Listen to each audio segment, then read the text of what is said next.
Stage पे India गठबंधन के वरिष्ठ नेता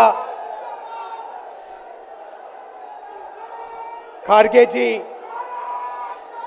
सोनिया जी, शरद पवार जी, भगवंत मान जी, चंपा सोरेन जी, अखिलेश यादव जी, तेजस्वी यादव जी, सीताराम येचुरी जी, फारूक अब्दुल्ला जी, डी राजा जी, भट्टाचार्य जी, महबूबा मुफ्ती जी, डेरेक ओब्रायन जी, कल्पना सोरेन जी, त्रिची सिल्वा जी, सुनीता केजरीवाल जी, देवराजा जी, तिरुतोल जी, खुरुम अनिस उमर जी, और स्टेज से मैं केजरीवाल जी और सोरेन जी का भी नाम लेना चाहता हूं, क्योंकि वो आज यहां है नहीं, मगर दिल में हम सब एक साथ खड़े हैं। भाइयों और बहनों, इंडिया गठबंधन के कार्यकर्ताओं, आप सबका यहां बहुत बहुत स्वागत, नमस्कार।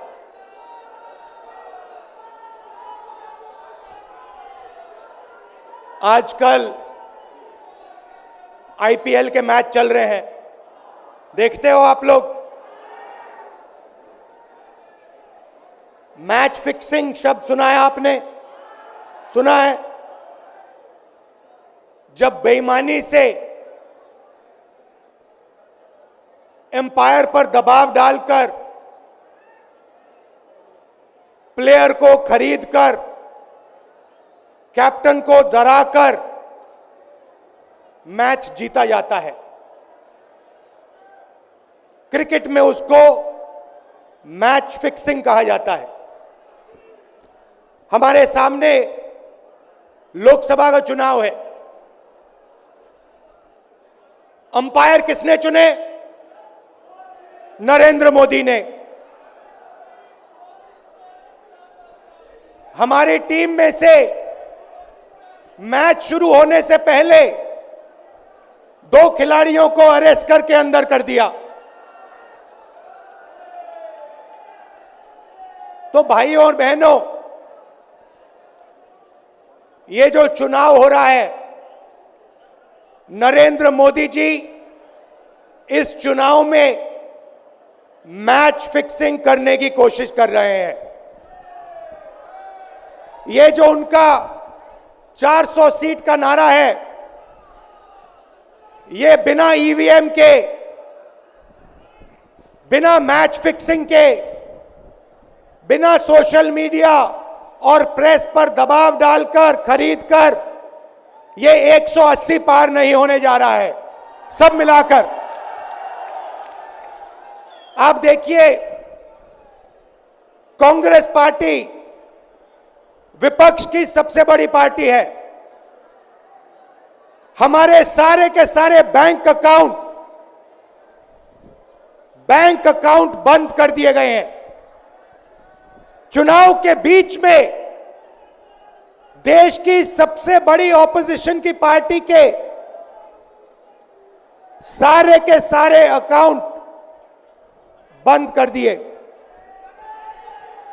हमें कैंपेन चलाना है, हमें लोगों को प्रदेशों में भेजना है,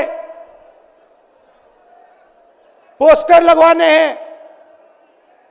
सारा का सारा जो हमारे रिसोर्सेज हैं, बैंक अकाउंट बंद कर दिए गए। तो ये कैसा चुनाव हो रहा है? नेताओं को धमकाया जाता है, पैसे देकर सरकारों को गिराया जाता है, नेताओं को जेल में डाला जाता है। केजरीवाल जी को, सोरेन जी को ये पूरी की पूरी मैच फिक्सिंग करने की कोशिश की जा रही है। और ये मैच फिक्सिंग सिर्फ नरेंद्र मोदी नहीं कर रहे हैं। ये मैच फिक्सिंग नरेंद्र मोदी और हिंदुस्तान के 3-4 सबसे बड़े अरबपति मिलकर कर रहे हैं। यह सच्चाई है। और यह मैच फिक्सिंग क्यों हो रही है? भाइयों और बहनों, इसका सिर्फ एक लक्ष्य है कि हिंदुस्तान का संविधान, जिसने इस देश के गरीब लोगों को भविष्य दिया, सपने देखने का हक दिया,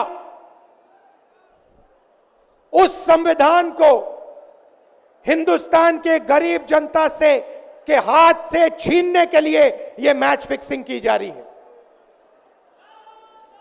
और मैं आपको बताना चाहता हूं कि जिस दिन यह संविधान खत्म हो गया, उस दिन यह हिंदुस्तान नहीं बचेगा। इसको पुलिस से, धमकी से नहीं चलाया जा सकता है। यह जो संविधान है, हिंदुस्तान की जनता की आवाज है, हिंदुस्तान के दिल की धड़कन है। इसको जिस दिन खत्म कर दिया गया, उस दिन यहां पे हिंदुस्तान नहीं बचेगा। अलग अलग स्टेट हो जाएंगे, हिंदुस्तान नहीं बचेगा। यही इनका लक्ष्य है। ये सोचते हैं कि संविधान के बिना धमकाकर, डराकर पुलिस, CBI, ED, income tax department के साथ देश चलाया जा सकता है। ये सोचते हैं मीडिया के बिना देश चलाया जा सकता है। आप मीडिया को खरीद सकते हो, आप मीडिया को दबा सकते हो, आप मीडिया के रिपोर्टर्स का मुंह बंद कर सकते हो, मगर आप हिंदुस्तान की आवाज को नहीं दबा सकते हो। इस आवाज को कोई नहीं दबा सकता। दुनिया में कोई ताकत नहीं है जो इस आवाज को दबा सकती है। भाइयों और बहनों, बीजेपी के एमपी ने कहा कि जैसे ही हम चुनाव जीतेंगे, मैच फिक्स करके 400 सीटें जीतेंगे, वैसे ही हम संविधान को बदल देंगे, संविधान को रद्द कर देंगे। ये ऐसे ही नहीं बोला गया। ये टेस्ट करने के लिए, आइडिया टेस्ट करने के लिए बीजेपी के एमपी ने बोला है। यह लड़ाई संविधान को बचाने की लड़ाई है। जैसे अखिलेश जी ने कहा, संविधान चला जाएगा, गरीबों के हक चले जाएंगे, आरक्षण चला जाएगा, और जो आपका धन है, गरीबों का धन है, किसानों का धन है, मजदूरों का धन है, वो 5-6 लोगों के हाथ में चला जाएगा। नोटबंदी की, जीएसटी लागू किया। मुझे बताइए, जीएसटी से, नोटबंदी से किस गरीब व्यक्ति को फायदा हुआ? किस छोटे दुकानदार को फायदा हुआ? किस किसान को फायदा हुआ? किस बेरोजगार युवा को फायदा हुआ? किसी को नहीं। 40 साल से सबसे ज्यादा बेरोजगारी हिंदुस्तान में आज है। 1% लोगों के पास हिंदुस्तान का पूरा धन, 22 लोग हैं। जितना धन उतने उनके हाथ में है, उतना ही धन 70 करोड़ लोगों के हाथ में है। ये संविधान को क्यों मिटाना चाहते हैं? क्योंकि आपका धन जो है आपसे छीनना चाहते हैं। मैंने जाति जनगणना की बात की, किसानों के एमएसपी की बात की, युवाओं को रोजगार देने की बात की। यही देश के सामने सबसे बड़े मुद्दे हैं। मगर एक बात याद रखिए,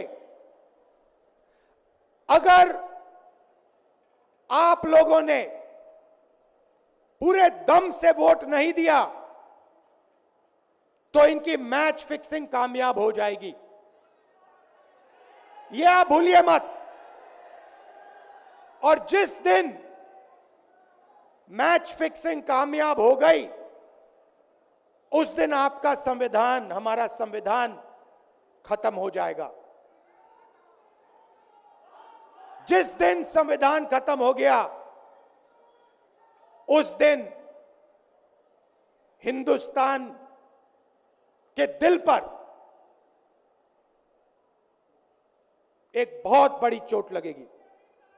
तो ये जो चुनाव है, ये चुनाव कोई मामूली चुनाव नहीं है। ये चुनाव हिंदुस्तान को बचाने का, संविधान को बचाने का, और जो गरीबों का हक है, किसानों का हक है, पिछड़े वर्गों का, दलितों का, आदिवासियों का, गरीब जनरल कास्ट के लोगों का हक है, उसको बचाने का हक है, उसको बचाने का चुनाव है। यह बात आप याद रखिए, क्योंकि अगर यह चुनाव जहां मैच फिक्सिंग की जा रही है, वो पूरे देश को दिख रहा है, बीजेपी के लोग कह रहे हैं। कल में से एक व्यक्ति मिलने आया, मुझे कहता है मैं ट्रेन से आया, मेरे साथ बीजेपी के कार्यकर्ता बैठे थे, उन्होंने कहा कि कुछ ना कुछ गड़बड़ है। यह सच्चाई है। इलेक्शन कमीशन के लोगों को नरेंद्र मोदी जी ने बैठाया, दो नेताओं को, दो चीफ मिनिस्टरों को जेल में डाला। चुनाव से कुछ ही महीने पहले अगर डालना था तो 6 महीने बाद डाल देते, 6 महीने पहले डाल देते। नहीं, चुनाव से 2-3 महीने पहले 2 चीफ मिनिस्टर को डालना था। आपने हमारे बैंक अकाउंट बंद किए। बैंक अकाउंट बंद करने थे, 6 महीने पहले करते, 1 साल पहले करते, 6 महीने बाद करते, कोई फर्क नहीं पड़ता। आप चाहते हो कि विपक्ष चुनाव ना लड़ पाए, और इसीलिए आपने कांग्रेस पार्टी के बैंक अकाउंट रद्द किए, आपने इलेक्शन कमीशन में अपने लोग बैठाए, आप जुडिशरी पे दबाव डाल रहे हो, क्योंकि आप चाहते हो कि मैच फिक्स हो, संविधान रद्द किया जाए और आप सत्ता में रहो। मगर भाई और बहनों, मैं सच बोलता हूं, और मेरी बात आप अच्छी तरह सुन लो। अगर हिंदुस्तान में मैच फिक्सिंग का चुनाव बीजेपी जीते और उसके बाद संविधान को उन्होंने बदला, तो इस पूरे देश में आग लगने जा रही है। जो मैंने कहा याद रखो, यह देश नहीं बचेगा। यह चुनाव